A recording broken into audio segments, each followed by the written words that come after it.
Dominant Protector. Credit to the author. 5,241-50. Ang mga pangalan po na nandito ay galing sa mga name generator. Kung meron man pagkakatulad sa mga pangalan ng tao o lugar at pangyayari, ito ay tunay na hindi sinasadya.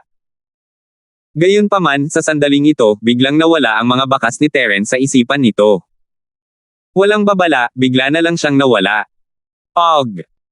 Ang insektong kumakain ng utak ay natigilan ng matagal at hindi nakapagsalita ng matagal. Tuwang-tuwa ito na ang lahat ay nasa ilalim ng kanyang kontrol. Hindi ba't isa itong napakasamang sampal sa mukha? Pagkatapos ng mahabang panahon, sa wakas ay nagalit ang insektong kumakain ng utak dahil sa kahihiyan. Ang tusong taong ito. Maaari kayang natuklasan na niya ang mga bakas ko mula pa sa simula, pero nakikipag-ugnayan siya sa akin para manhid ako. Walang hiya.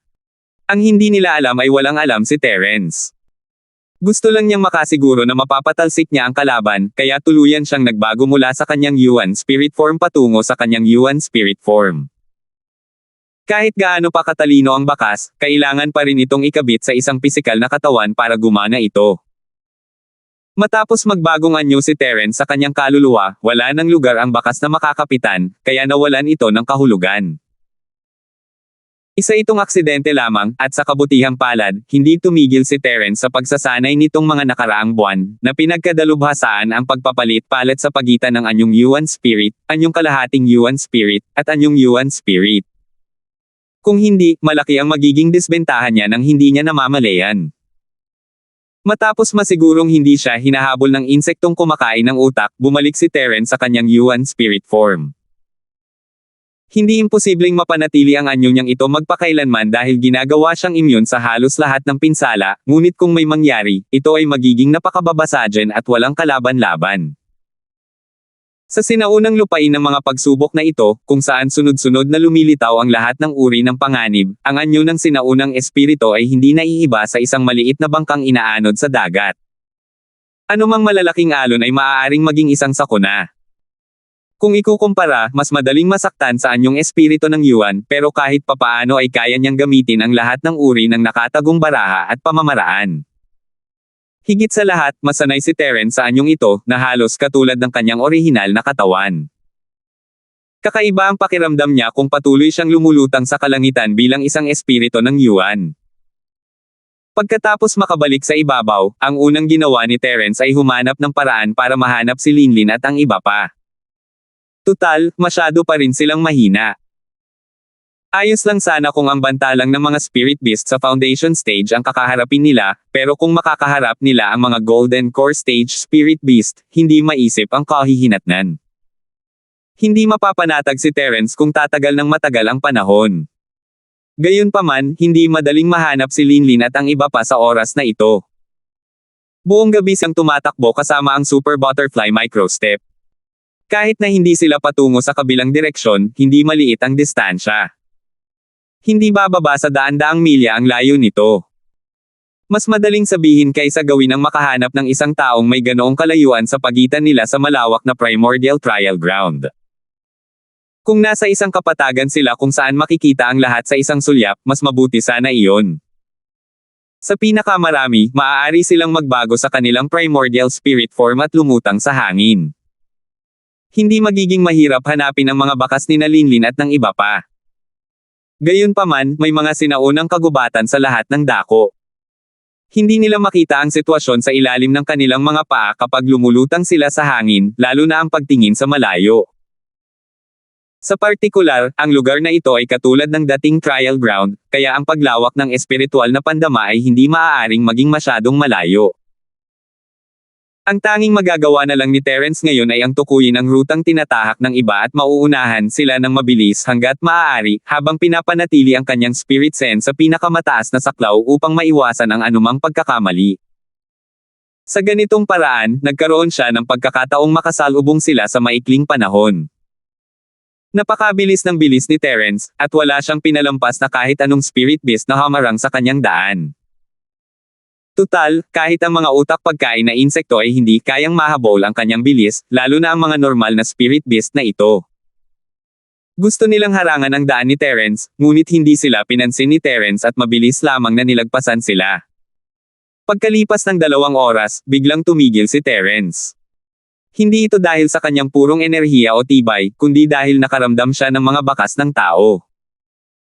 Hindi posible para kay Linlin at sa iba pa na mapunta sa ganitong sitwasyon, ngunit gusto pa rin ni Terence na malaman ang higit pa tungkol sa sitwasyon. Wala siyang pakialam kung tulungan niya ang mga disipulo ng sinaunang alyansa, baka may makasalubong siyang pamilyar na mga mukha. Ano? Kumunat ang noo ni Terence, hindi malapit ang lugar na ito sa alinman sa mga pangunahing kalsada, kundi nasa kailaliman ng kagubatan. Malabo niyang naaninag ang mga bakas ng paa ng mga taong nagsasanay, ngunit bigla silang huminto sa isang bakanteng espasyo. Tumingin si Terence sa paligid at nakitang normal lang ang lahat. Walang espesyal dito, at walang anumang panganib.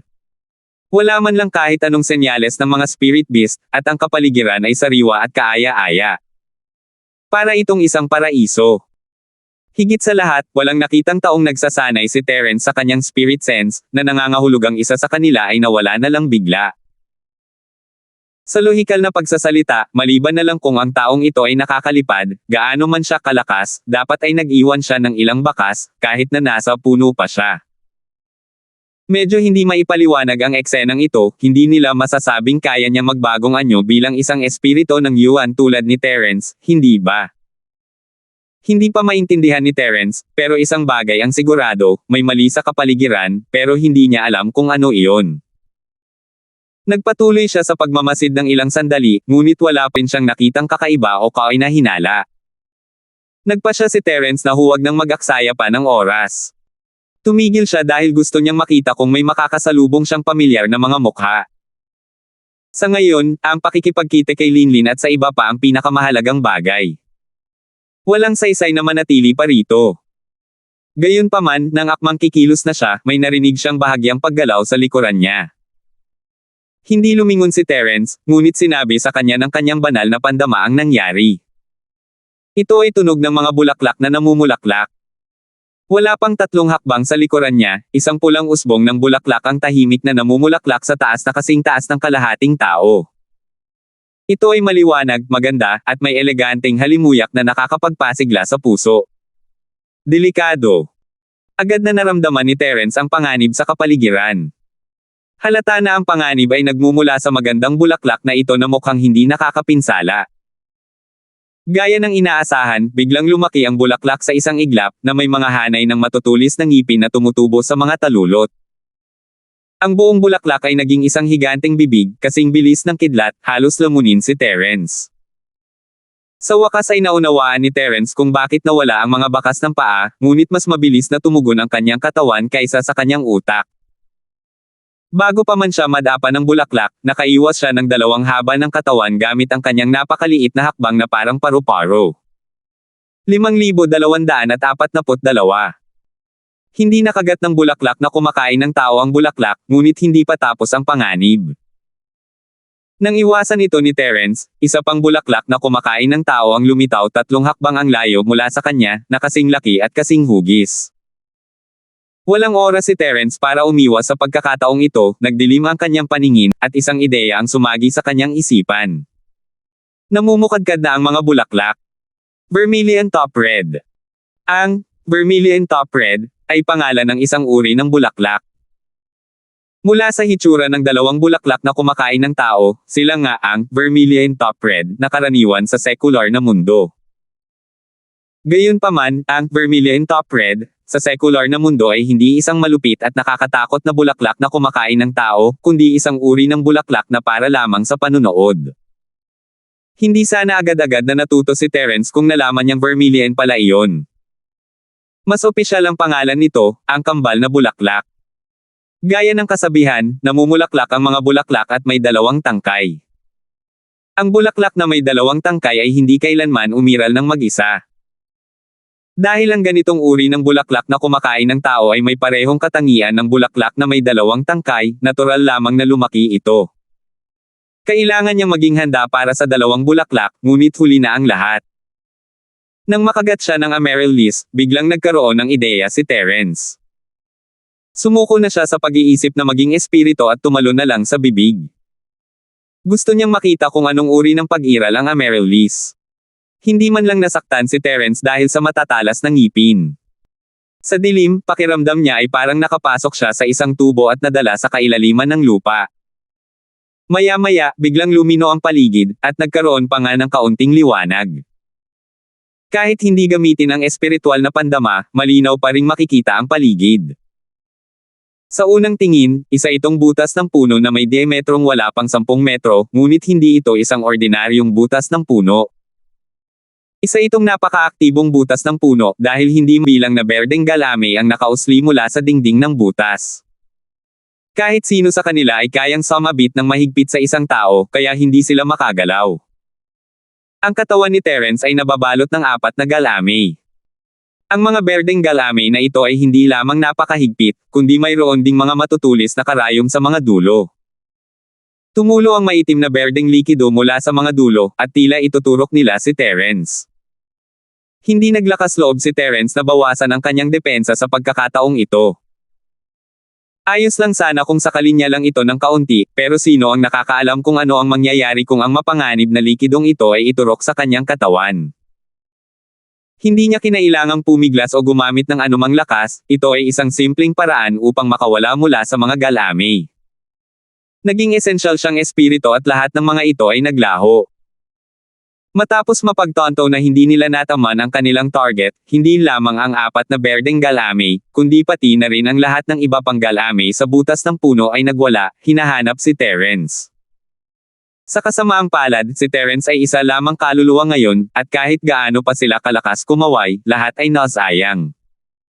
Hindi nagtagal na nabaliw ang mga galame. Matapos makumpirma na wala si Terence sa kuweba, kumalma na sila. Kahit na muling lumitaw si Terence sa kanyang anyong espiritong Yuan, wala silang reaksyon, tinatrato siya na parang hangin. Hindi nagulat si Terence, naiintindihan niya na ang bulaklak na kumakain ng tao na may kambal na tangkay ay nagiging espirito, ngunit malayo pa rin ito sa mga nakita niya noon, tulad ng Half Moon Lake sa likuran ng North Island.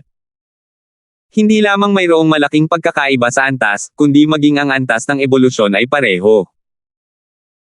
Ang lawa ng Half Moon ay may ganap na independenteng individual na kalooban, at mayroon din itong matalinong paraan na katulad ng banal na sentido, ngunit ang bulaklak na kumakain ng tao na may kambal na tangkay ay wala.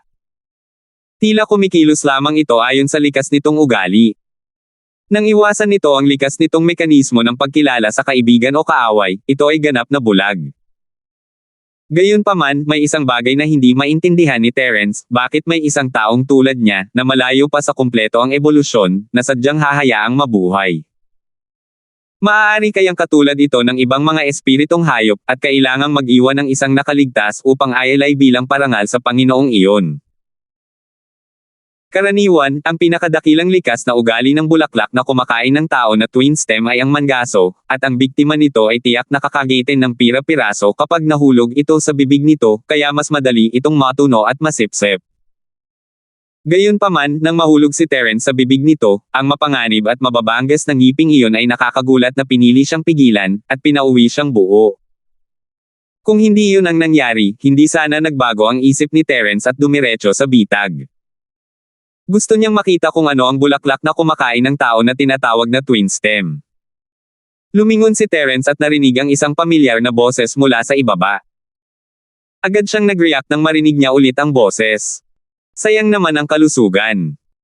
Ang mga bakas ng paa na nakita niya noon ay kay Faye na nakakapagpalusog.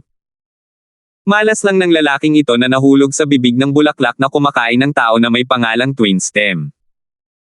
Para kay Terence, si Logan na tagapangalaga ng kalusugan ay hindi talaga kanya, ngunit magkamag-anak sila. Natural, hindi niya ito basta-basta iiwan. Nagbago siya sa kanyang anyong espirito at pumasok. Gaya ng inaasahan, may isa pang butas sa puno, at si Logan na tagapangalaga ng kalusugan ay nakatali sa gitna ng isang kumpol ng berdeng galame. Ngumiti si Terence at nagpakita ng isang essence spirit sa harap niya. Nanlabo ang mga mata ni Logan personnel. Noong una, hindi siya makapaniwala, pero kalaunan ay nag-react siya at nagulat na sinabi, Senior Linford, niloko ka rin ba? Hehe, siguro nga. Ngumiti lang si Terence. Hindi tama yan, bakit hindi ka nakatali sa mga bagay na yan? Hindi makapaniwala si Logan kung gaano kerlak si Terence, hindi naman siya mukhang nahulog sa patibong, halatang nandito siya para mamasyal. Dahil makatwira naman sila, sabi ni Terence. Nahulog na ako sa puntong ito. Senior Linford, huwag mo akong kulitin. Mapait na ngumiti si Logan. Hindi kita tinutokso. Hindi mo ba nakikitang hindi nila ako pinapansin? Kumaibot ang mga labi ni Terence. Siya nga pala, paano ka nahuli? Wala talaga sa pangunahing kalsada ang lugar na ito. Gamit ang maliit mong lakas, saan ka nakakuha ng lakas ng loob para sumugod ng walang ingat sa masukal na kagubatan ng mag-isa? Nasa tugatog pa lamang ng mid-foundation level si Logan na nasa health maintenance, hindi siya namumukod kahit sa mga kapantay niya. Dahil kay Terence kaya siya nakapasa sa pagsusulit sa pagkakataong ito, tiyak na mamamatay siya ng kakilakilabot kung mag-isa siyang pupunta sa kagubatan dala ang kasalukuyan niyang lakas. Senior Linford, mali ang pagkakaintindi mo. Wala akong lakas ng loob. Tumakas nga ako rito dahil sa takot. Akala ko makakahinga ako ng maluwag pero hindi ko inaasahan na makakapasok ako sa isang Tiger's Den pagkatapos kong umalis sa Wolf's Den. Mapait na ngumiti si Logan. 5,243. Tumakas. Kumurap si Terence. Tama iyan. Nakasalubong namin ang isang higanteng oso na may isang mata sa daan. Ang lakas nito ay nasa gitnang yugto ng Jiedan. Masyadong brutal ang lalaking iyon. Kahit si Yubi ay natamba sa isang sampal lang nito. Hindi na kailangang banggitin pa ang iba sa amin. Karamihan sa amin ay nahuli nitong buhay. Dahil lamang sa mabilis kong reaksyon kaya nakatakas kami papunta sa masukal na kagubatan. Sa huli, wala na akong oras para maging masaya ng ganito ang kinahinatnan ko. Sabi ni Logan, nang may malungkot na mukha. Ibig mong sabihin, patay na si Yubi. Napataas ang kilay ni Terence. Malalim ang tingin niya kay Yubi, at hindi naman masama ang tingin niya rito. Sayang naman kung ganoon na lang ang pagkamatay niya. Hindi dapat ganoon ang kaso. Hindi siya sumipot matapos siyang paliparin ng oso na may isang mata. Sa palagay ko, tiyak na nasugatan siya, ngunit hindi pa ito ikamamatay. Tutal, isa pa rin siyang makapangyarihang tao sa yugto ng pagtatatag ng pundasyon. Umiling si Logan, isang health maintenance. Mabuti naman. Tumanggaw si Terence. Hay nako, kung alam ko lang kanina, hindi sana ako na humaling ng ganito at piniling sumunod kay Yubi. Kung sinundan lang sana kita, Senior Lin. Hindi sana ako nahulog sa puntong ito. Bamantong hininga si Logan dahil sa panghihinayang. Hehe, masyado kang nag-iisip. Tumawa si Terence at umiling, nakakilala lang kayo ng isang mid-stage Golden Core One-Eyed Bear, pero nakasalubong ko si King Godwin at ang Red-Scaled Snake pagkarating ko rito. Pareho silang late-stage Golden Core Spirit Beast, at marami na akong nakilalang ibang Spirit Beast pagkatapos noon. Nakakilala pa ako ng isang utak pagkain na insekto na may di masukat na lakas. Sa pagkakaalam ko, isa itong invincible existence sa Golden Core Stage. Sa tingin mo ba ay magkakaroon ka ng magandang ending kung susundan mo ako? Napaka-brutal. Natigilan si Logan. Kung ikukumpara sa sinabi ni Terence, ang oso na may isang mata ay isang mabuting sanggol. Wala siyang kwenta. Paano mo naman ako nakita rito? Nakasimangot na sabi ni Terence. Totoo iyan. Napangiti ng alanganin si Logan, ang health maintenance. Kahit si Terence mismo ay nasa ganitong kalagayan, lalo na ang iba pang sumunod sa kanya. Mapalad siya na pinili niya ang landas ni Yubi, na medyo madali kumpara kay Yubi. Kung sinundan niya si Terence, magiging isang tunay na bangungot ito. Habang nag-uusap ang dalawa, ang nakapalibot na berdeng galame ay lalong humigpit sa pagkakatali kay Logan. Isa sa mga galame ay napakakapal, at muntik na nitong saksakin ang isang matalas na karayom na may maitim na berdeng likidong umaagos labas. Sa sobrang takot, umihi si Logan, isang health maintenance officer, at mabilis na sumigaw, Senior Linford, iligtas mo ako. Bago pa siya matapos, nakagawa na ng hakbang si Terence. Isang 5 elementong killing intent na may malalim na dragon's roar ang sumalubong sa galame. Naputol ang galame ng walang anumang kaba, at sa wakas ay nakatakas si Logan. Gayunpaman, bago pa man siya makahinga ng maluwag, ang iba pang berdeng galame sa paligid niya ay nagwala, na parang tinusok nila ang pugad ng putakti. Lahat ng galame ay nagsimulang umatake ng walang humpay, at ang nagpaiyak kay Logan ay ang target ng mga galame na ito ay siya lamang mula simula hanggang katapusan. Si Terrence, na nakatayo sa harap niya, ay hindi man lang naapektuhan, na parang hangin lamang siya. Hindi naramdaman ng bulaklak na kumakain ng tao na may kambal na tangkay ang pag-iral ni Terrence. Anong sitwasyon? Muntik nang umiyak si Logan, isang health maintenance. Paano niya natitiis ang mga nakakabaliw na atake ng napakaraming galame gamit ang lakas niya? Bukod pa riyan, mahigpit ang pagkakatali niya ng mga sandaling iyon. Wala man lang siyang pagkakataong umiwas, lalo na ang gumanti. Siyempre, hindi siya basta-basta iiwan ni Terrence. Agad siyang nagpadala ng ilang daloy ng 5-element killing intent na pumutol sa mga berdeng galame na gumagapo sa kanya. Sa ganitong paraan, kahit hindi nito lubusang malutas ang kanyang problema, kahit papaano ay binigyan siya nito ng pagkakataong lumaban at iligtas ang kanyang sarili. Biglang parang nalulunod si Logan na kumapit sa huling yami ng pag-asa. Hindi pinansin ang natitirang mga pinsala sa kanyang katawan, dali-dali siyang umiwas gamit ang lahat ng kanyang lakas, sinusubukang iwasan ang pinakamaraming tama hanggat maaari. Kung tungkol naman sa kontra-atake, isa lamang itong pantasya para sa kanya. Hindi na niya kailangang isipin pa iyon. Walang hanggan ang potensyal ng isang tao. Ang lakas na ipinapakita ni Faye na health maintenance sa sandaling ito ay higit pa sa kanyang sariling saklaw. Sa kasamaang palad, kahit na ganoon, mas lalo lamang siyang nahihirapan ng kaunti. Kung magpapatuloy ito, hindi pa rin niya matatakasan ang sukdulang pagkapagod. Senior Linford, iligtas mo ako. Wala nang nagawa si Logan, isang health maintenance, kundi humingi ng tulong ng may sama ng loob. Wala na siyang ibang magawa. Kailangan niyang humingi ng tulong, kung hindi ay mamamatay siya. Pero sa pagkakataong ito, hindi na siya pinansin ni Terrence. Tumayo siya sa gilid at nanood ng palabas, malalim ang iniisip. Sa pagkakataong ito, umiyak talaga siya. Abala lang siya sa pag-iwas, kung hindi ay luluhod na sana siya kay Terrence sa harap niya. Sa loob lamang ng maikling sandali, si Logan, isang health maintenance, ay nakaranas na ng 4 o 5 tama.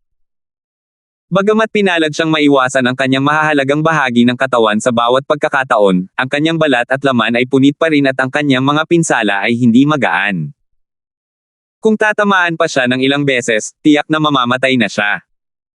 Mabuti na lang at hindi siya tuluyang sinoko ni Terrence. Nang hindi na niya kayang tiisin pa ang lahat, biglang nagbuga si Terrence ng isang mabangis na kamao.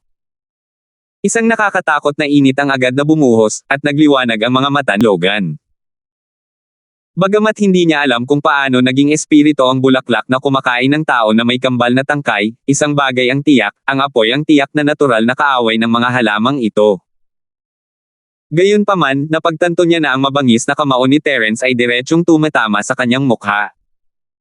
Napasigaw siya sa takot, "Mali! Mali! Senior Linford, huwag mo akong saktan."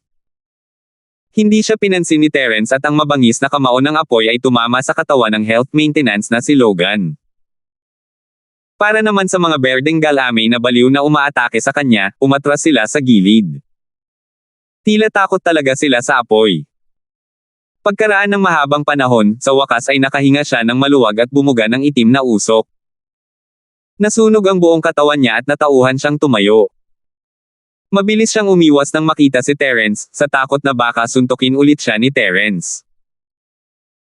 Hindi kinuha ng bulaklak na kumakain ng tao na may kambal na tangkay ang kanyang buhay, sa halip ay namatay siya sa mga kamay ni Terrence, mamatay siya ng hindi makatarungan. "Para saan mo itinatago?" Tumingin sa kanya si Terrence, natatawa. Hindi agad nakareact si Logan, ang health maintenance. Lumuhad na sana siya at magmakaawa.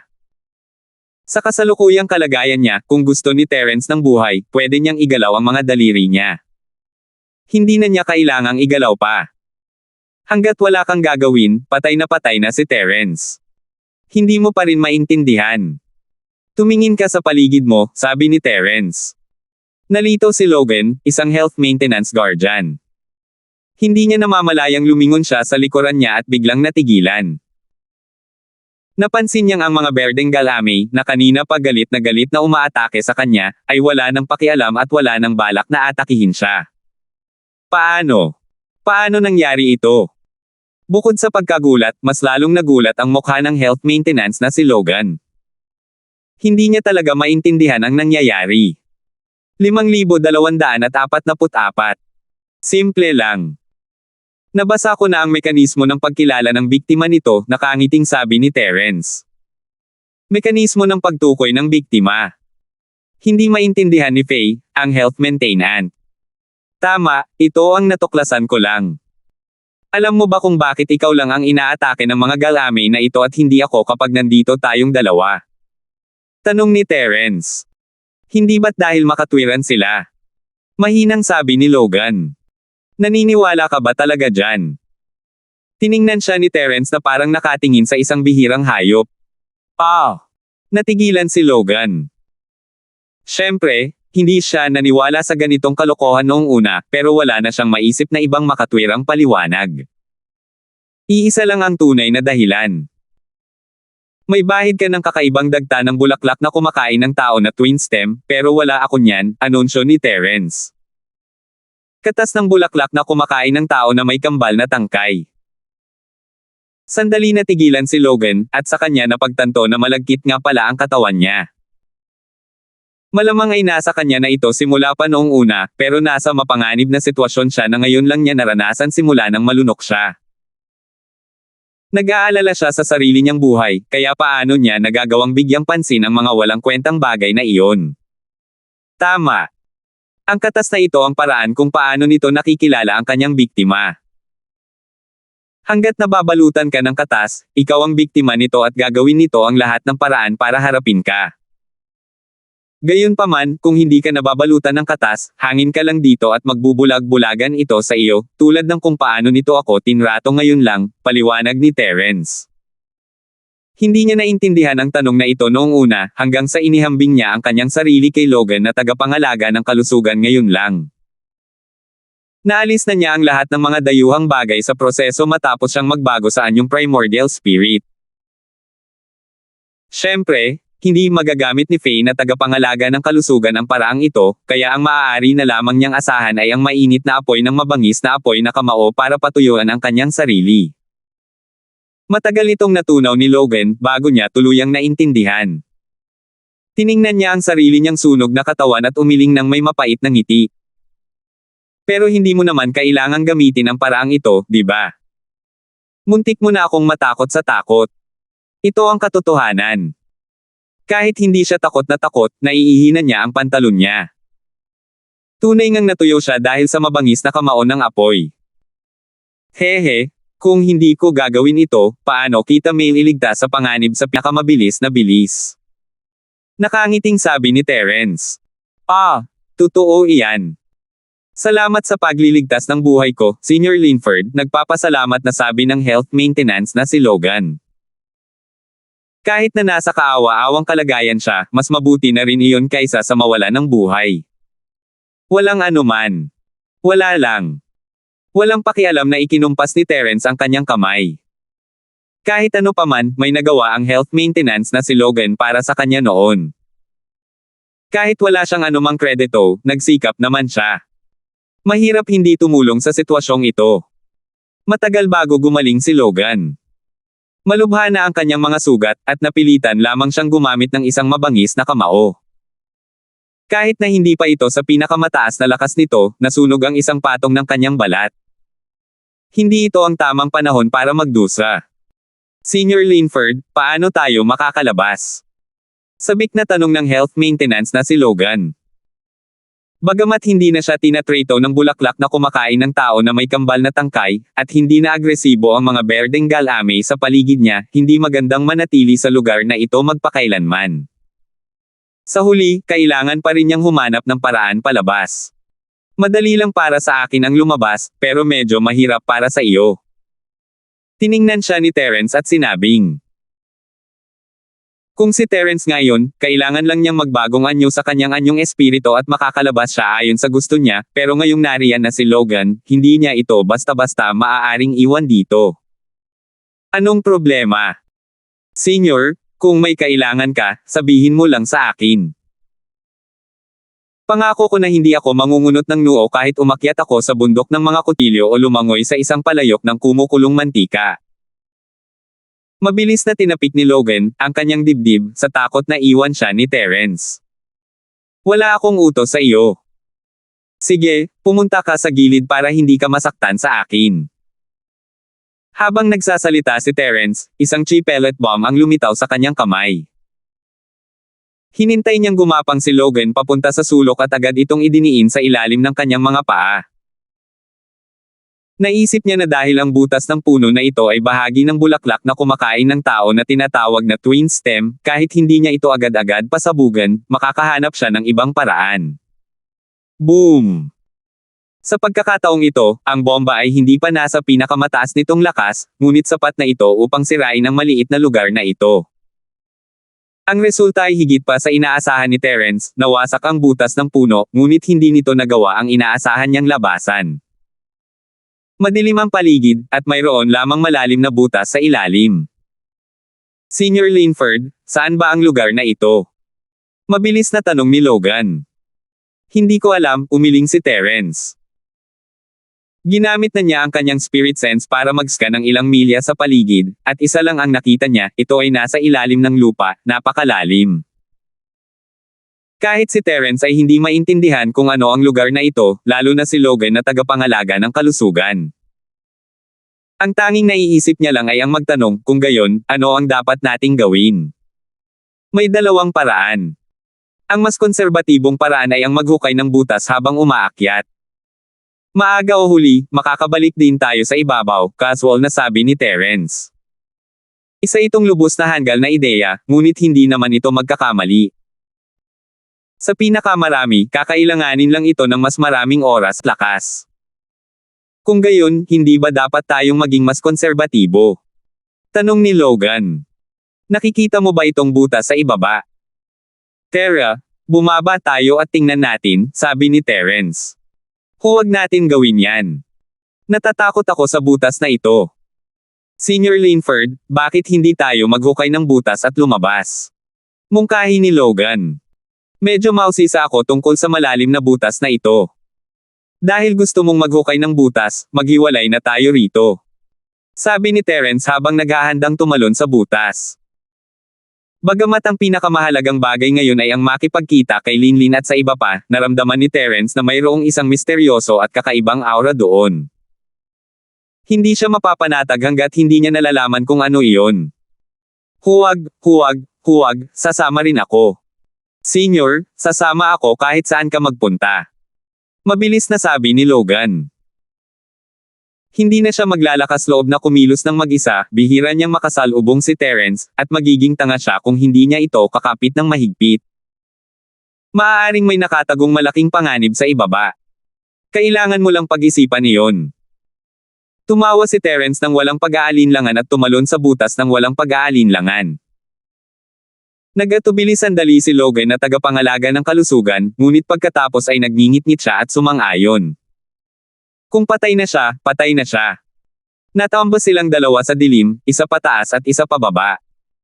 Mabuti na lang at hindi malawak ang butas, at nahawakan nila ang pader gamit lamang ang kaunting pag-unat ng kanilang mga kamay at paa. Sa ganitong paraan, makokontrol nila ang bilis ng kanilang pagbagsak upang maiwasan ang mabilis na pagbagsak at magdulot ng matinding impact kapag sila ay lumapag. Maya-maya, biglang ipinaalala ni Terence, mukhang nasa ilalim na tayo. Mag-ingat ka. Pagkatapos niyang magsalita, naramdaman ni Terence na biglang bumukas ang lugar sa harap niya. Hindi lang lumawak ng husto ang lugar, kundi mayroon ding liwanag sa ilalim ng lupa. Ito ay malago at puno ng mga bulaklak, isa itong mahiwagang hardin sa ilalim ng lupa. 5,245. Maya-maya, bumagsak si Terence sa lupa, kasunod ang health maintenance na si Logan. Natigilan ang dalawa sa eksenang nasa harap nila.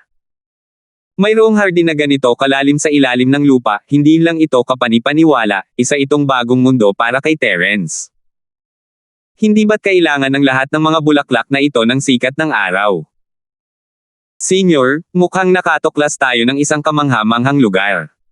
Agad na natuwa si Logan. Ang kanyang focus ay ibang-iba kay Terence. Natuklasan niya na maraming napakahalagang espiritual na halaman sa mga bulaklak sa paligid niya. Ano man sa mga ito ay magiging katumbas ng isang lungsod sa sinaunang mundo ng martial arts. Oo nga, tumango si Terence, hindi naman gaanong mahalaga sa kanya ang mga halamang gamot na ito. Tutal, nagsimula naman siya sa pag-iimbak ng mga halamang gamot sa Sky-class Island, at marami sa mga halamang gamot na nakolekta niya ay bihira kahit sa Sky-class Island. Mas mataas ang kalidad ng mga ito kaysa sa mga nasa harap niya, pero isang bagay ang hindi maikakaila, hindi simple ang lugar na ito. Pagkatapos ng ilang araw na paggalugad, nagkaroon ng magaspang na pag-unawa si Terence sa mga lugar ng pagsubok. Hindi naman masama ang densidad ng chi, ngunit marahil dahil sa sobrang siksik ng mga spirit beast na may iba't ibang laki, mahirap makahanap ng maraming halamang gamot sa labas. Mas kaunti pa ang maituturing na bihirang halamang gamot, at marahil ito lang ang lugar sa buong lugar ng pagsubok na mayroong mga bihirang halamang gamot sa ganitong kalaking saklaw. Gayunpaman, paano nga ba nagkaroon ng ganito kamahiwagang lugar sa ilalim ng lupa? Hindi pinansin ang sarili niyang mga pinsala, dali-daling nagsimulang pumita si Fei Liangwei ng lahat ng uri ng bihirang spirit herbs sa paligid niya. Wala na siyang pakialam sa iba pa. Para sa kanya, ang mga spirit herbs ay kumakatawan sa isang malaking halaga ng spirit jade, at wala nang mas mahalaga pa kaysa doon sa mundo. Sandali lang. Bigla siyang pinigilan ni Terence. Ano? Anong problema? Biglang bumilis ang tibok ng puso ni Logan, akala niya ay aawayin siya ni Terence para sa mga herbs. Nagmukha siyang mapait. Senyor, alam mo, napakaraming bihirang spirit herbs dito, imposibleng mapites nating dalawa lahat. Kahit kainin mo pa lahat para sa sarili mo, hindi mo pa rin makukuha yan. Bakit hindi mo na lang ako hayaang makabahagi sa kaluwalhatian? Kumakain mag-isa. Tumawa si Terence at itinuro ang bagay na nakamay niya, dapat mo munang makita ng malinaw kung ano ang napili mo. Hindi ba't ito ang maalamat na prutas na Crimson Blaze? Malaki ang halaga nito sa sinaunang mundo ng pakikipaglaban.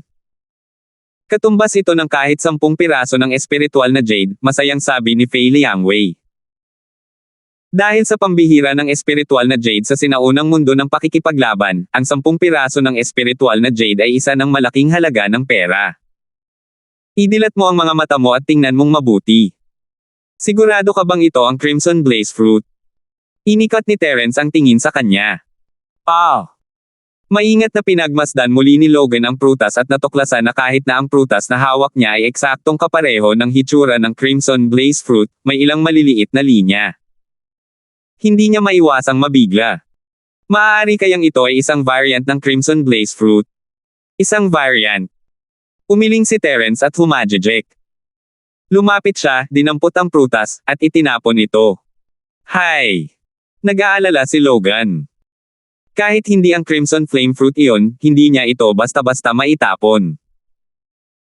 Sa huli, bago pa siya makapagreklamo, narinig niya ang pagsabog ng prutas at ang nakapalibot na lugar ay tuluyang nawasak. Natulala si Logan, at medyo natagalan bago siya bumalik sa kanyang katinoan. Nauutil niyang sabi, paano? Paano nangyari ito?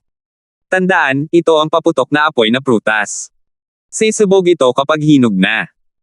Kung hahayaan mo itong umugoy ng kaunti, sisubog din ito. Ang kapangyarihan nito ay higit pa sa sapat para harapin ka, isang peak mid-foundation stage cultivator, sabi ni Terence, habang kinukuskus ang kanyang mga labi. Paano ko malalaman na mapanganib pala ang bagay na ito? Senyor, iniligtas mo na naman ang buhay ko. Ngumiti si Logan at mabilis na humingi ng tawad, sinusubukang pasayahin siya, Senyor, napakaalam mo talaga. Mabuti na lang at sinundan kita rito. Kung hindi, kung lahat ng tao ay kasing bulag ko, mamamatay talaga sila nang hindi man lang alam kung paano. Mag-ingat ka. Kung hindi, kahit gaano pa karami ang mga espiritual na halamang gamot, hindi mo iyon makakain, paalala ni Terence, habang binabantayan ang sitwasyon. Kakaiba naman ang lugar na ito, kung tutuusin. Hindi tulad ng kilalang Crimson Blaze Fruit, bagamat ang Explosive Blaze Fruit ay may iisang salita lamang na pagkakaiba at ang hitsura nito ay halos magkapareho, ito ay isang napakabihirang espiritual na gamot. Dahil sa hindi matatag na katangian nito, napakahirap para dito na lumaki ng mag-isa. Sapat na ang kakayahan nitong makakita ng isa o dalawa sa mga ito. Gayunpaman, sa isang sulyap, nakita niya na mayroong hindi bababa sa 18, kung hindi man 20, explosive blaze fruit sa mahiwagang hardin. Para sa explosive blaze fruit, ang densidad na ito ay lumampas na sa saklaw ng natural na paglaki. Isa lang ang posibilidad. Ang mga sumasabog at nagliliyab na prutas na ito ay itinanim ng mga tao. Pero paano nangyaring may mga tao sa lugar na ito? Ito ang pinakakinatatakutan ni Terence ngayon, at iyon ang dahilan kung bakit hindi siya nag-atubiling pasabugan ang sumasabog na prutas. Gusto niyang alertuhan ang kalaban, ngunit walang reaksyon. Si Faye, na tagapangalaga ng kalusugan, ay masigla pa ring nangongolekta ng mga espiritual na halaman, ngunit ang kanyang mga galaw ay mas maingat kaysa dati. Kailangan niyang maingat na suriin ang bawat espiritual na halaman bago niya ito pitasin, dahil sa takot na makasalubong niya ang mga mapanganib na espiritual na halaman tulad ng nagliliyab na prutas. Sayang naman kung mamamatay siya dahil sa mga bagay na ito. Hindi rin nag-aksaya ng oras si Terence, naglalagay siya ng mga bihirang halamang gamot tulad ng prutas na nagliliyab sa Jade Space tuwing makakakita siya ng mga ito, ngunit mas inaalala niya ang sekreto ng mahiwagang hardin.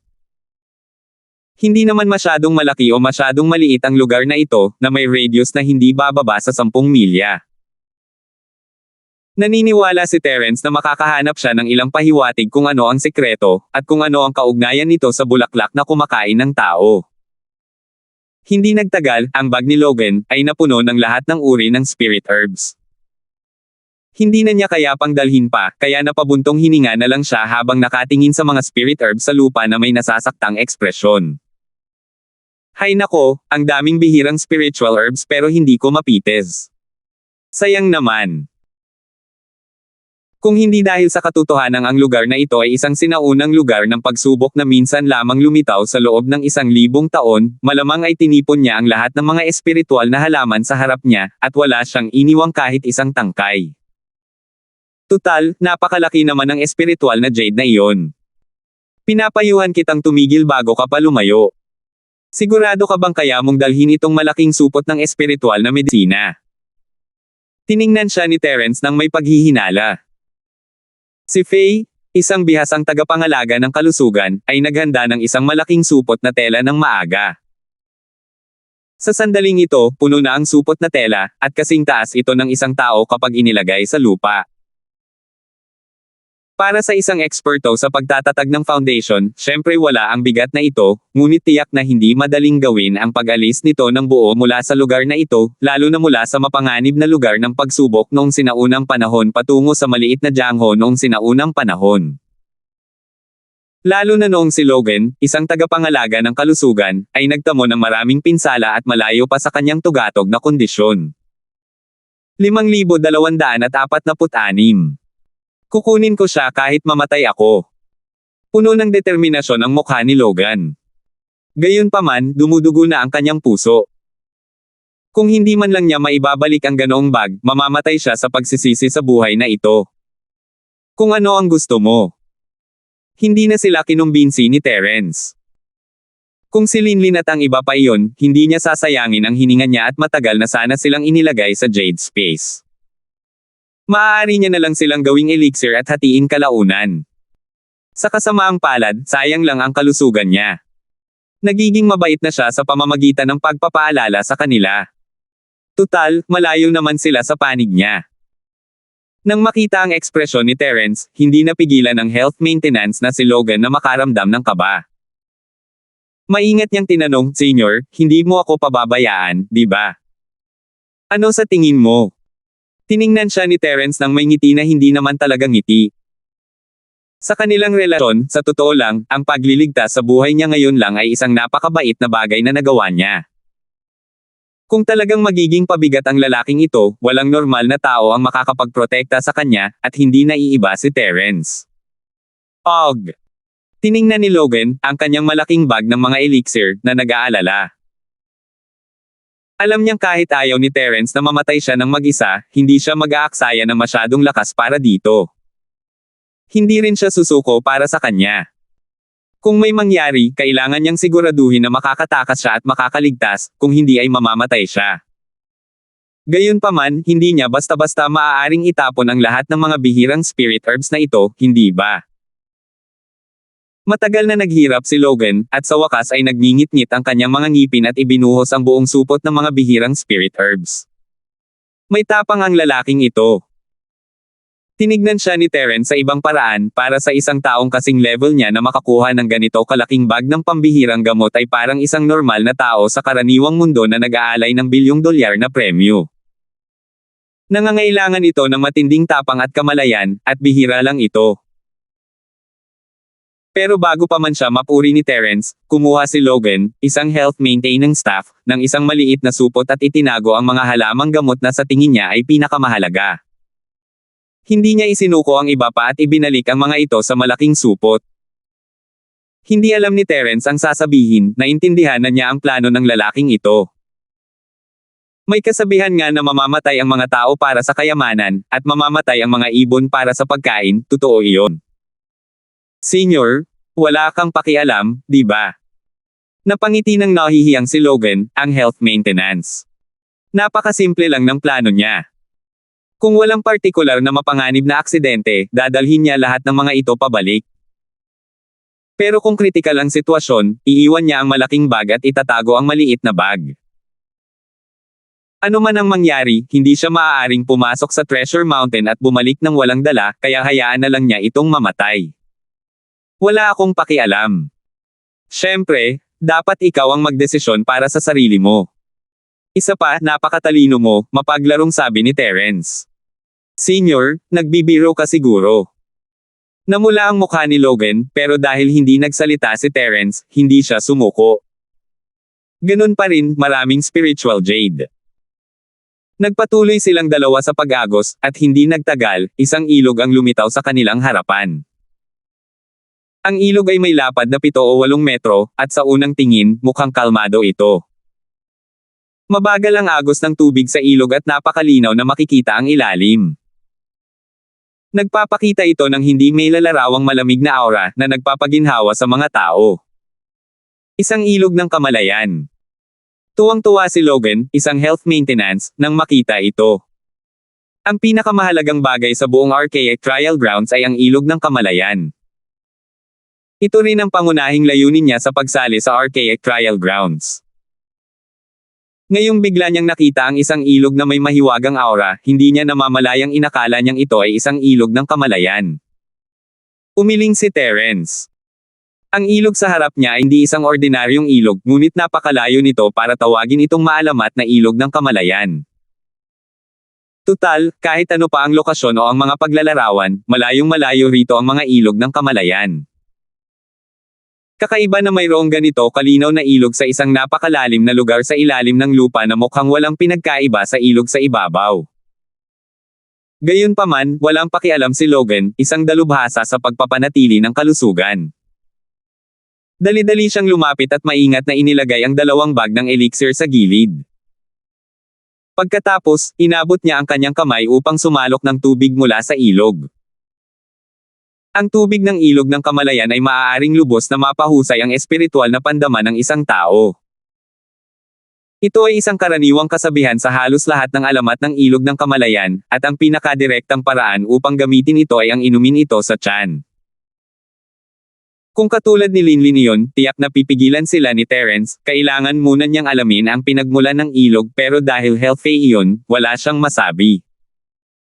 Hindi naman niya ito gaanong kakilala, at hindi niya dapat guluhin ang kanyang excitement.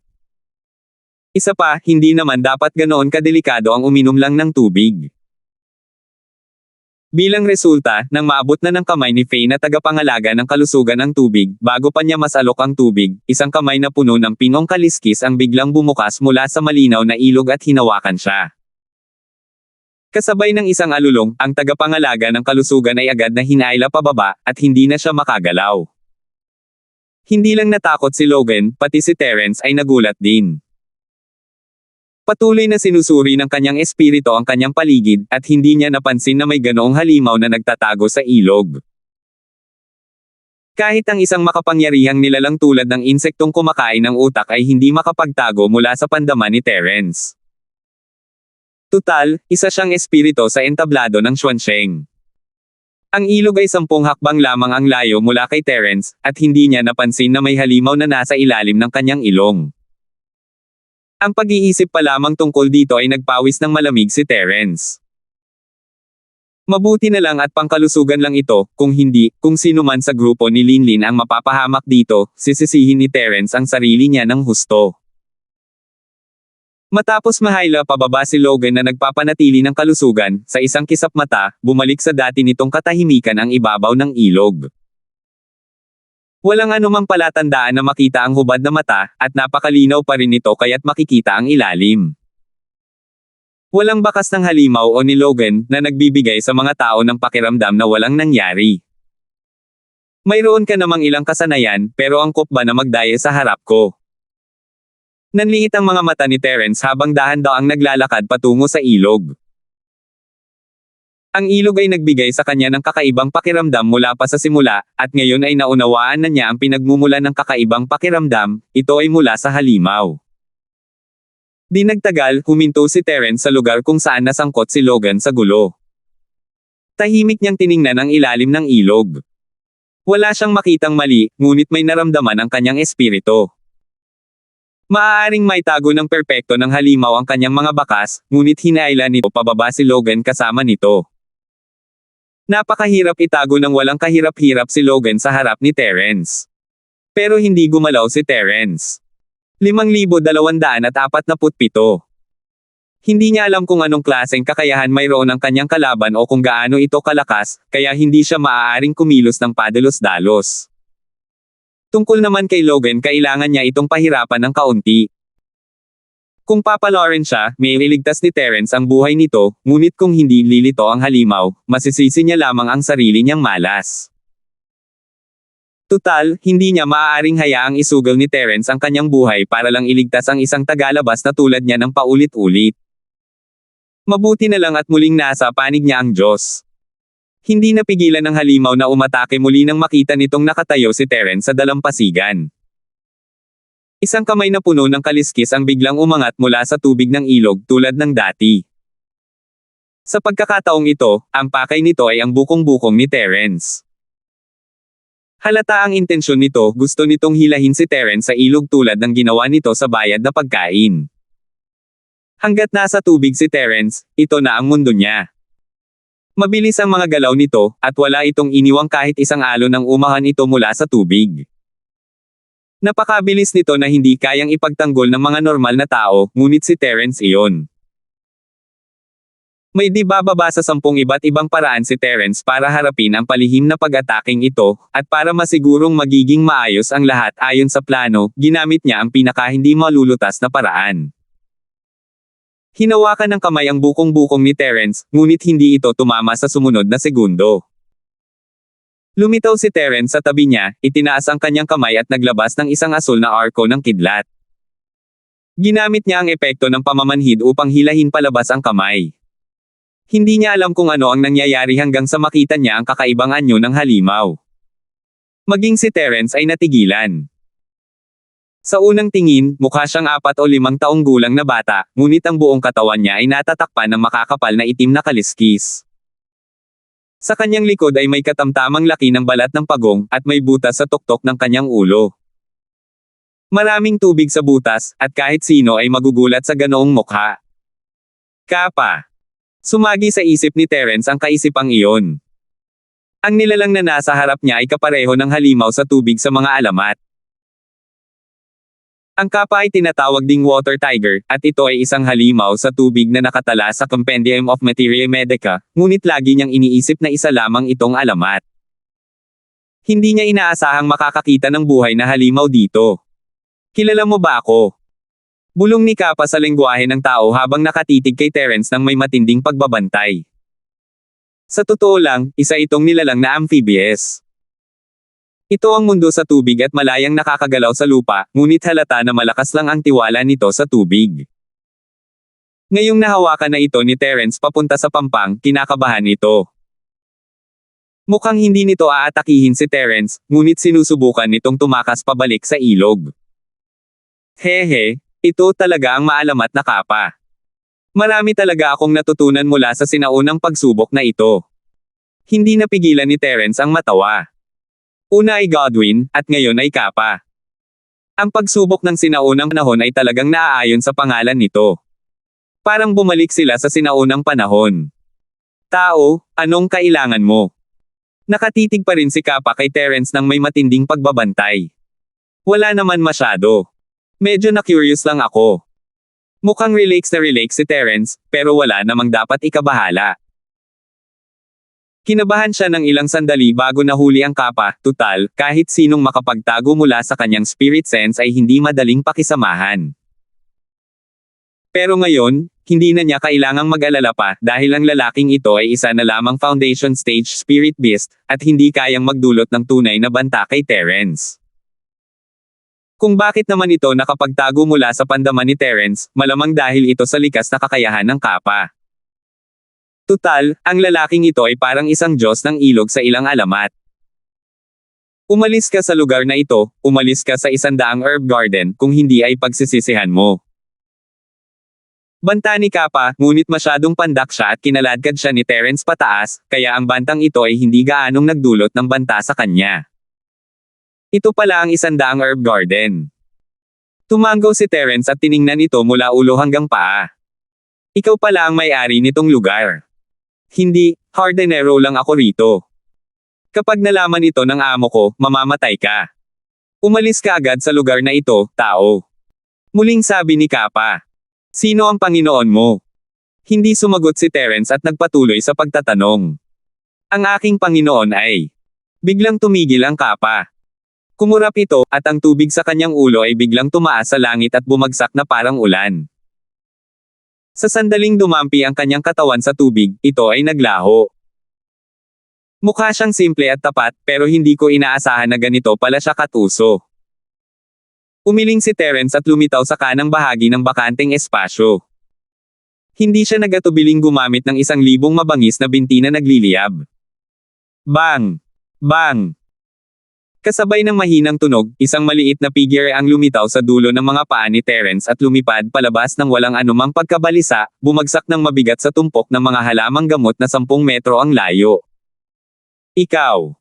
Paano mo ako nakikita?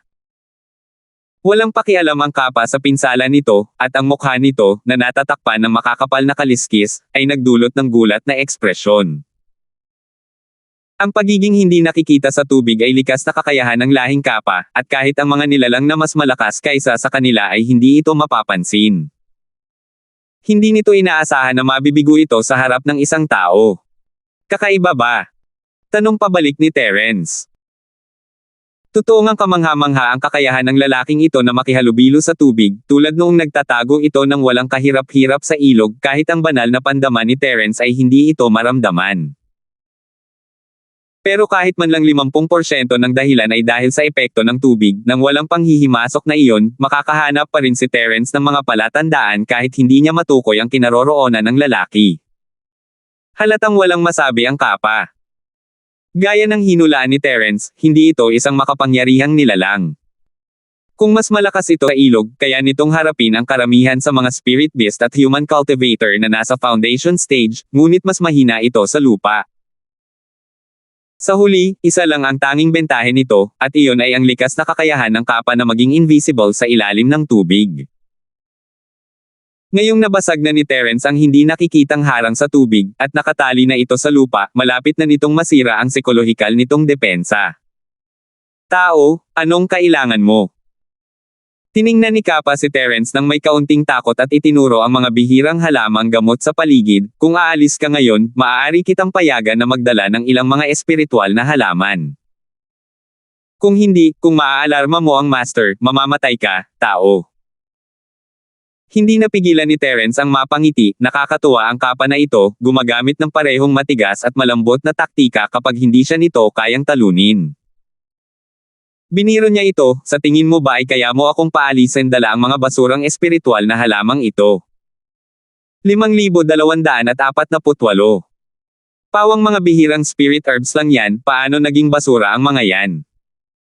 Mabilis na argumento ni Kappa. Siya ang hardinero rito, at bawat halamang gamot dito ay parang dugo ng kanyang puso. Pero wala siyang sinabi nang makita niya ang mga walang laman na kamay ni Terence. Tila wala talagang pakialam ang taong ito sa mga halamang gamot na itinatanim niya. Matapos matigilan ng ilang sandali, biglang sinabi ni Kappa, maaari kitang bigyan ng mas mahalagang spirit herb, ngunit kailangan mong umalis sa lugar na ito. Oh, tingnan ko. Tanong ni Terence, interesado. Naglakad si Kappa patungo sa ilog, ngunit pinigilan siya ni Terence, nasa ilog ang mga halamang gamot. Sige. Kung maglalakas loob kang magsinungaling sa akin, pasabugin ko ang ilog na ito at sisirain itong 100 halaman mong hardin, babala ni Terence.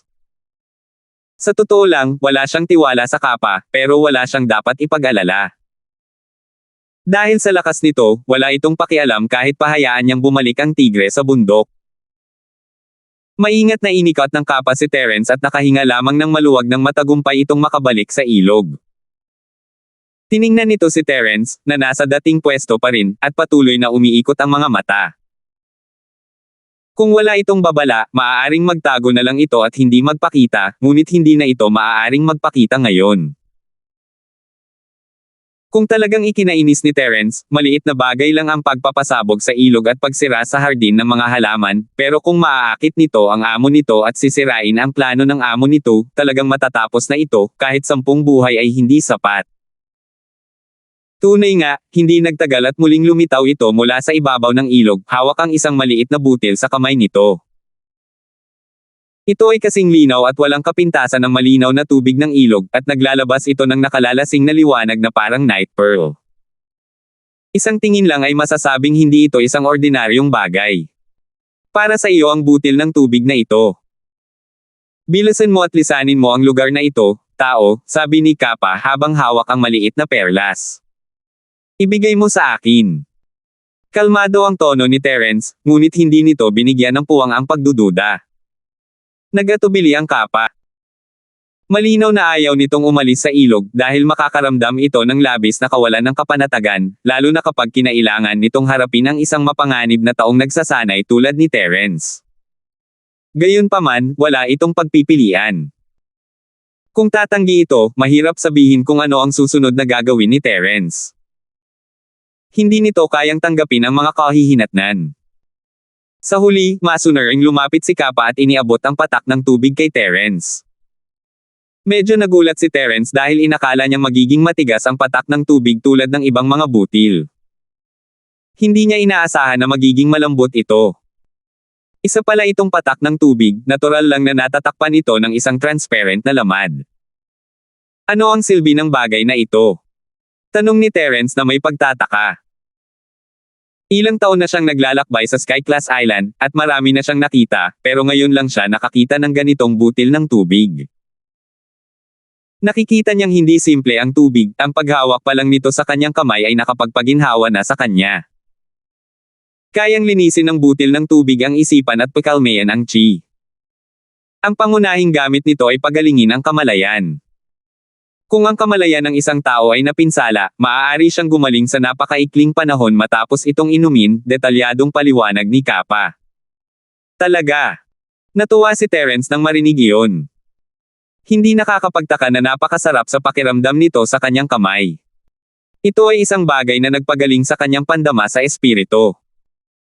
Isa na siyang sinaunang espiritu ngayon, at ito ay isang mahusay na suplemento para sa kanya. Dahil sa water bead na ito, mas naging kumpiyansa si Terence. Tutal, malaking problema ang pinsala sa espiritu. Kung talagang mapinsala siya, hindi magiging kapaki-pakinabang ang kakayahan niyang magpagaling sa sarili. Tulad noong nakaraan, umasa lang siya sa uling na itim para gumaling mula sa kanyang mga pinsala. Pagkatapos ng maraming buwan ng patuloy na paggamit, ang espiritual na enerhiya ng uling na itim ay naubos ng kaunti. Kung magtamo siya ng isa pang malubhang pinsala, mahirap sabihin kung makakagaling pa siya ng maayos. Marahil, ang kanyang sinaunang espiritu ay babagsak. Matagal nang nag-aalala si Terence tungkol dito. Kailangan niyang gamitin ang kanyang spirit energy para mapanatili ang kanyang Yuan spirit form, at ang Star Black Coal ang tanging pinagmumulan niya ng spirit energy. Kapag naubos na ito, malapit na siyang bumalik sa Sky Class Island.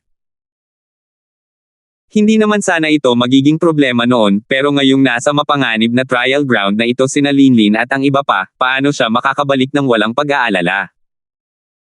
Mabuti na lang at ang natitirang espiritual na enerhiya mula sa bituing itim na uling ay sapat na upang suportahan siya sa loob ng isang panahon. Gayunpaman, mayroong isang napakahalagang prinsipyo na hindi siya dapat masaktan. Kapag siya ay nasugatan, ang dami ng espiritual na enerhiya na kinakailangan upang pagalingin ang kanyang mga pinsala ay hindi magiging maliit na bagay. Ito ay magiging hindi bababa sa 1,000 o 10,000 beses na mas marami kaysa sa kailangan niya upang mapanatili ang kanyang normal na kondisyon. Ang natitirang espiritual na enerhiya mula sa bituing itim na uling ay sadyang hindi sapat upang suportahan ang napakalaking pagkonsumo.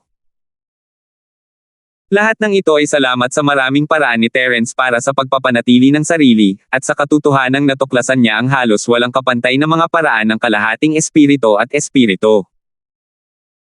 Bukod sa iba pang mga bagay, hindi madaling malubhang saktan si Terence ngayon, kahit ang mga nilalang tulad ng insektong kumakain ng utak ay hindi ito magagawa. Dahil din dito kung bakit ang bituin na itim na uling ay maaaring tumagal hanggang ngayon. Kung ito ay nasugatan bawat ilang araw, ang enerhiya ng espiritu nito ay matagal nang nagamit. Gayunpaman, sa sinaunang lugar ng pagsubok kung saan may panganib na nagkukubli sa lahat ng dako, palaging nangyayari ang mga aksidente. Kahit si Terence ay hindi masisiguro na hindi siya masasaktan. Paano kung talagang masaktan siya at ang natitirang enerhiya ng espiritu mula sa bituin na itim na uling ay hindi sapat? Ano ang gagawin niya? Ngayon, ang butil ng tubig na kinuha ni Kappa ay nagbigay sa kanya ng kaunting pag-asa. Bagamat malayo ito sa pagiging kasing gamit ng bituin na itim na uling na kayang magbigay ng espiritual na enerhiya sa lahat ng oras, kung talagang mapapagaling nito ang kanyang espiritual na pandama gaya ng sinabi ni Kappa, halos malulutas nito ang kanyang problema sa pag-iisip. Hindi bababasa, hindi siya matatakot na masaktan. Siyempre naman, totoo iyan. Sige, naibigay ko na sa iyo ang pinakamagagandang kayamanan ko. Tao, bilasan mo na at umalis ka na, pagmamakaawa ng Kappa. Ang pag-alis ng isang patak ng tubig ay paglabag na sa mga patakaran, at kung magtatagal dito si Terence ng masyadong matagal at malalaman ito ng amo nito, hindi maiisip ang mga kahihinatnan. Itinabi ni Terence ang baso ng tubig at ngumiti. Sinabi ko bang aalis na ako? Ang lakas ng loob mo talagang kumilos ng walang kahihiyan. Kasuklam-suklam na tao. Natarante si Kappa. Gusto niyang maalis si Terence sa lalong madaling panahon kahit isuko pa niya ang waterbed. Sino ang mag-aakala na ganito pala si Terence? Ang mga tao ay palaging kasuklam-suklam at walang hiya, at totoo iyon. Hoy, hoy, hoy, kailangan mong maging responsable sa mga sinasabi mo. Kailan ko sinabing aalis ako kung bibigyan mo ako ng butil ng tubig? Sabi ni Terence. Woo! Ikiniling ng Kappa ang ulo nito at nag-isip ng matagal, ngunit wala itong maisip na sagot. Walang sinabing ganoon si Terence, at isa lamang itong pangarap. Paano kung ganito, bigyan mo pa ako ng ilang patak ng tubig at aalis na ako agad? Pangako, tutuparin ko ang pangako ko, agad na sabi ni Terence. Mas mabuti kung mas marami ang patak ng tubig kung isa lang naman, hindi ba mawawala na ito pagkatapos ng isang beses na pinsala? 5,249. Ilan pa? Napatalon si Kappa, nakalimutan ang napakalakas na lakas ni Terence. Itinuro niya ang ulo ni Terence at isinumpa, ikaw na sakam at walang hiya, isa itong butil ng tubig na magagawa lamang minsan sa bawat daang taon. Ilan sa tingin mo ang mga ito? Natigilan si Terence, gulat na tiningnan ang Kappa.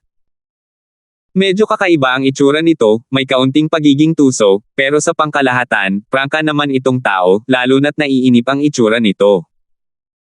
Maya-maya pa, gumanti rin si Kappa, binawi ang kamay at umatras ng ilang hakbang. Tumingin siya kay Terence at nauutal na sinabi, ikaw.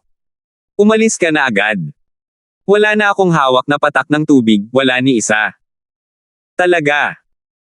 Hindi siya pinaniwalaan ni Terence, kung isa lang kada daang taon, at walang tao rito ng kahit 1,000 taon, paano magiging isa lang? Kahit na walang 10 o 20 tableta, dapat ay mayroon kahit 8 o 10, tama ba? Ang sinaunang lupain ng mga pagsubok na ito ay nagbubukas lamang minsan sa bawat 1,000 taon, na nangangahulugang ang huling pagkakataon na nakatapak dito ang mga taong nagtatanim ay hindi bababa sa 1,000 taon na ang nakalilipas. Bukod pa rito, ang lugar na ito ay napakalayo at kakaiba kaya't hindi ito matutuklasan ng mga ordinaryong tao. Maaaring libu-libong taon na ang nakalipas mula nang may dumating. 8 o 10. Baliw ka ba? Muntik nang magwala muli si Kappa, ngunit hindi siya naglakas loob na maging masyadong pabaya sa ilalim ng pressure ni Terence. Matyaga niyang ipinaliwanag, ang isang buong ilog ay makakagawa lamang ng isang butil ng tubig sa loob ng 100 taon sa ilalim ng proteksyon ng ating tribong Kappa. Pagkatapos noon, kailangan nito ng patuloy na nutrisyon upang ganap na mabuo, hindi pa kasama rito ang kailangan nating gumastos ng mas maraming enerhiya upang pakainin ang butil ng banal na tubig. Perlas ng banal na tubig. Nagliwanag ang mga mata ni Terence. Biglang napagtanto ni Kappa na may nasabi siyang hindi dapat, kaya mabilis niyang binago ang kanyang mga salita, anong bid ng holy water? Ang tinutukoy ko lang ay ang bid ng tubig. Sa madaling salita, iisa lang ang bid ng tubig. Kahit pabugbugin mo ako hanggang mamatay, wala na akong pangalawa. Ganoon ba? Tanong ni Terence nang may bahagyang ngiti. Hindi maiwasan ni Kappa na makaramdam ng kaunting pagkakasala. Nag-isip siya sandali at sinabing, ibabalik ko na lang sa iyo ang taong iyon. Yung taong yon. Ang tinutukoy mo ay ang pagpapanatili ng kalusugan. Namula si Terence sa hiya. Muntik na niyang makalimutan ito. Tutal, hindi naman sila magkampi, at wala naman siyang pakialam sa gastos sa kalusugan. Mabuti na lang at hindi isang mabangis na spirit beast ang Kappa, kung hindi ay malamang naubos na ito. Hindi nagtagal, si Logan, na tagapangalaga ng kalusugan, ay kinaladkad ng Kappa na parang isang patay na aso. Tila wala naman siyang natamong malubhang pinsala, pansamantala lamang siyang nawala ng malay. Patuloy pa rin siyang nagbubuga ng bula mula sa kanyang bibig. Sige, bilasan mo at umalis ka, kung hindi ay sigurado akong mamamatay ka rito, sigurado. Halos magmakaawa na ang Kappa. Siyempre, wala itong pakialam sa buhay o kamatayan ni Terence, ngunit ang problema ay kung malaman ng amo nito na may isang taong nagsasanay na pumasok ng walang ingat, parurusahan din ito, at maaaring kailanganin pang mamatay kasama ni Terence. Paano kung ganito, hindi kita pahihirapan? Sagutin mo lang ang ilang tanong, at aalis na ako kapag tapos na ako, sabi ni Terence. Nagatubili sandali si Kappa, ngunit alam niyang hindi na niya ito maaaring patagilan pa. Hindi niya matalo si Terence, kaya kinailangan niyang sabihin, sige, ikaw na mismo ang nagsabi. Hindi mo na maaaring bawiin ang iyong sinabi. Mabuti, ilan ang kapes dito? Tanong ni Terence, ngunit hindi naman talaga ito mahalaga sa kanya. Nagtataka lang siya. Ako lang mag-isa. Diretsong sagot ni Kappa. Ikaw lang ba ang nag-iisa sa angkan ng Kappa mo? Kumurap si Terence. Naisip niya na dahil galing sila sa iisang lahi, dapat marami sila na parang lahing Godwin. Dapat may hari rin ng Kappa. Hindi niya inakalang iisa lang pala ang mga iyon. Sa simula, marami sila, pero isang malaking insidente ang naganap 100 taon na ang nakalilipas. Lahat ay pinatay ng Panginoon, kaya ako na lang ang naiwan na namamahala sa 100 herb garden, medyo malungkot na sabi ni Kappa. Kung gayon, anong klaseng pag-iral ang iyong Panginoon? Hindi mo ba siya kinamumuhiin? Casual na tanong ni Terence. Ayon sa sinabi ng lalaki, ito ay isang alitan ng pamilya, at hindi sila dapat mamuhay sa ilalim ng iisang kalangitan. Bakit pa siya magpapatuloy sa pagtatrabaho para sa Panginoong iyon? Natahimik sandali si Kappa, at pagkatapos ay sinabing, hindi ko masabi sa iyo. Sige, may itatanong pa ako. Hindi na iginiit ni Terence. Ano ang espesyal sa ilog na ito? Ito ba ang maalamat na ilog ng espiritong sense? Isang ilog ng kamalayan. Paano ito magiging ilog ng kamalayan? Tiningnan ni Kappa si Terence na parang isang tanga. Kinunot niya ang kanyang mga labi, ang ilog ng espiritu ng Sense ang pinakamalaking ilog, mahigit 1,000 talampakan ang lapad nito, gaano kalawak ang ilog ko. Walang espesyal sa ilog na ito, ngunit dahil lamang sa proteksyon ng ating lahing Kappa kaya ito naging iba. Hindi nagulat si Terence sa sagot. Hindi niya inakalang ito ay isang ilog ng kamalayan, kaya nagpatuloy siya, isa pang tanong. Sabihin mo sa akin ang tungkol sa perlas ng banal na tubig. Bueno. Nag-alangan si Kappa. Kinamuhian niya ang sarili dahil sa pagpapakawalan nito sa kanyang bibig. Dahil sa walang patawad na ugali ng taong ito, hindi siya aalis hanggat hindi niya nalalaman ang katotohanan. Sa huli, napilit na lamang ni Kappa ang sarili na magpaliwanag, ang butil ng banal na tubig ay orihinal na pinakasagradong bagay ng aming tribong Kappa. Sinasabing ito ang unang henerasyon ng mga butil ng tubig na inalagaan. Matapos ang hindi mabilang na taon ng pagpapakain mula sa aming mga ninuno, ang mga epekto nito ay higit na lumampas sa saklaw ng mga ordinaryong butil ng tubig. Dahil din sa butil ng banal na tubig kaya tayo pinahahalagahan ng Panginoon.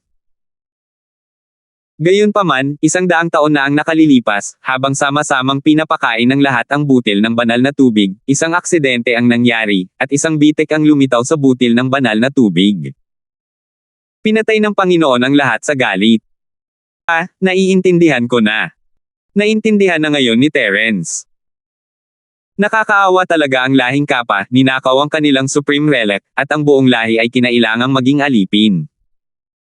Muntik na silang malipol dahil lang sa may problema sila sa relic. Wala nang iba pang nakaranas ng ganito kalunos-lunos na kapalaran. Nasabi ko na ang hindi ko dapat sinabi. Dapat ka nang umalis, di ba? Tumingin si Kappa kay Terence, natatakot na bawiin ni Terence ang kanyang mga sinabi. Sige, kung ganoon, sabihin mo sa akin kung paano aalis. Agad na tumango si Terence. Magsisinungaling kung sasabihin niyang wala siyang iniisip tungkol sa perlas, pero hindi ibig sabihin noon ay kailangan niya itong kunin. Tutal, napakadali namang makontrol ng amo ang Kappa, kaya tiyak na kakaiba ang lakas nito. Mahirap kunin ang perlas mula sa kanya, kahit na ito ay isang hindi kinakailangang panganib para kay Terence. 5,250. Higit sa lahat, ang pangunahing prioridad ni Terence ay ang makipagkita kay Linlin at sa iba pa. Ayaw niyang mag-aksaya ng masyadong maraming oras dito. Sige, sumunod ka sa akin. Masaya si Kappa, basta't handa si Terence na umalis sa lugar na ito sa lalong madaling panahon, wala itong pakialam kahit na magbigay pa si Terence ng mga regalo sa kanilang dalawa habang naglalakbay. Sa sandaling ito, may narinig na ugong mula sa malayo. Hindi niya makita ng malinaw ang anyo ng kabilang panig mula sa malayo, ngunit ang pandaman ni Terence ay nakadikit na sa posisyon at anyo ng kabilang panig. Isa itong higanteng makamandag bubuyog na kasinlaki ng isang matanda. Bubuyog na nagpapatrolya. Bakit nandito yan? Nagulat si Kappa, pero hindi nag-react si Terence. Sa halip, kinakabahan ito kaya hindi nito alam ang gagawin. Natatakot ka ba? Tiningnan ito ni Terence. Ako.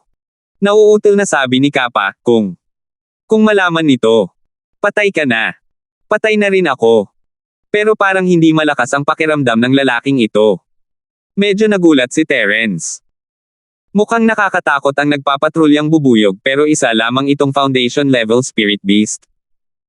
Madali itong kayang harapin ni Terence. Hindi ba malakas? Sisigot na sana si Kappa, tutal, walang bubuyog na nagpapatrolya ang dapat paglaruan. Pero matapos isipin ang ugali ni Terence, tila hindi naman malaking bagay para sa taong ito ang isang simpleng bubuyog na nagpapatrolya. Dahil ibinigay mo sa akin ang patak ng tubig na yan, matutulungan kitang itapon yan. Garantisado kung walang makakaalam, mungkahi ni Terence. Sa totoo lang, wala siyang masamang kutob sa Kappa na yan. Pakiramdam niya ay mabuting tao talaga ang lalaking ito, at tutulungan niya ito kung kaya niya. Imposible. Mabilis na umiling si Kappa. Anong imposible? Hindi ba't sinabi mong mamamatay tayong lahat kapag natagpuan tayo nito?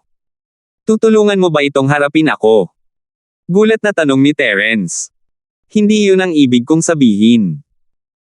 Ang ibig kong sabihin ay kahit gaano ka pa kalakas, hindi mo mapapatay ang kahit isang nagpapatrulyang bubuyog ng walang nakakaalam. Mayroon silang iisang utak, kaya kung may mangyari sa isa sa kanila, malalaman agad ng lahat ng iba pang nagpapatrulyang bubuyog. Kaya, kahit ano paman, basta't malaman nito ang tungkol sa iyo, malalaman din ng Panginoon at ng iba pang nagpapatrulyang bubuyog, sabi ni Kappa ng may mapait na mukha. Mekanismo ng karaniwang utak. Medyo mahirap yan. Hindi napigilan ni Terence ang pagkunot ng noo. Medyo nakakalito nga ang mekanismong ito. Hindi mahalaga kahit na mapatay niya agad ang kalaban, mawawala sa kontrol ang sitwasyon kung malalaman ito ng kalaban. Dahil doon, ang tanging pagpipilian ni Terence ay ang tumakbo. Hindi mahalaga kung mag-isa siya, maliban na lang kung papayag siya, gaano man karami ang mga nagpapatrulyang bubuyog, hindi nila siya mapapansin. Ang problema ay mayroong walang malay na si Logan na health maintenance na nakahiga sa lupa. Mabilis ang mga nagpapatrulyang bubuyog at palaging maayos ang kanilang mga pandama. Hindi sigurado si Terence kung makakapanatili siya sa isang ligtas na lugar na may pabigat na tulad niya. Habang nagsasalita siya, ang nagpapatrulyang bubuyog ay papunta na sa direksyon niya. Malinaw ang kanilang layunin, at maging si Terence ay nagsisimula ng kabahan. Natagpuan na kaya siya nito? Mas natarante pa si Kappa kaysa kay Terence, at mabilis niyang hinaila si Health Faye papunta sa ilog habang sinasabi kay Terence, tumalon ka rin. Gagamit ako ng invisible diving para matakpen ka. Hindi ka dapat mapansin nito. Kumurap si Terence. Hindi niya kailangang tumalon sa ilog pero gusto niyang maranasan ang talento ng lalaki. Matapos dalhin ni Kappa sina Terence at Logan sa tubig, mabilis na naramdaman ni Terence ang manipis na patong ng tubig na bumabalot sa kanya. Hindi ito mabigat, ngunit nang tuluyan ng matakpan ng tubig ang kanyang katawan, isang mahiwagang eksena ang nangyari.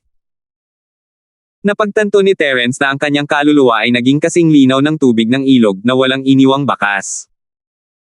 Mabilis na natuto si Terence ng ilan sa mga prinsipyo sa likod nito, dapat itong maging isang napaka-advanced na kulay na panlaban.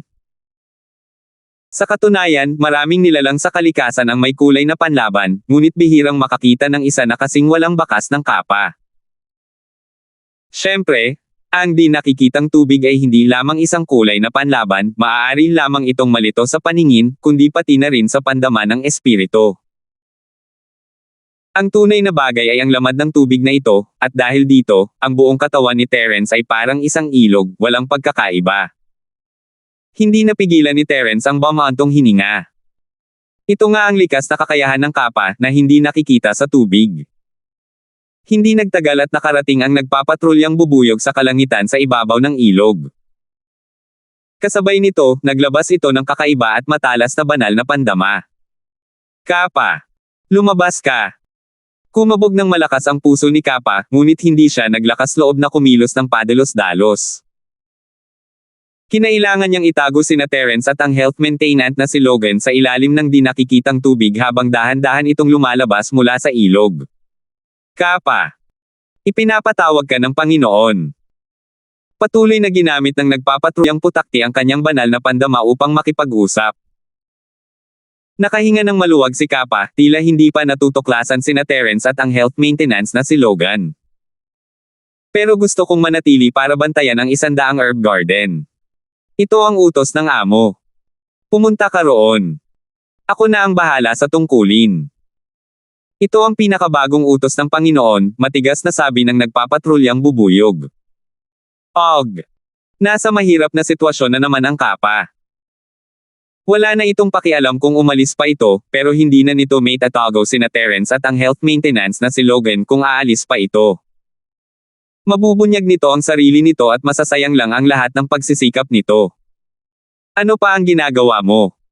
Naghihintay na ang Panginoon. Pagmamakaawa ng nagpapatrulyang bubuyog. Kuya bubuyog na nagpapatrolya, maaari mo bang sabihin sa akin kung bakit ako ipinatawag ng aking Panginoon? Sabik na tanong ni Kappa. Gusto ng Panginoon na makita mismo ng mga panauhin ang perlas ng banal na tubig. Kailangan niya munang takpan mo ang siwang nito, kaya ipinatawag ka niya. Tapat na sagot ng nagpapatrulyang bubuyog. Oh.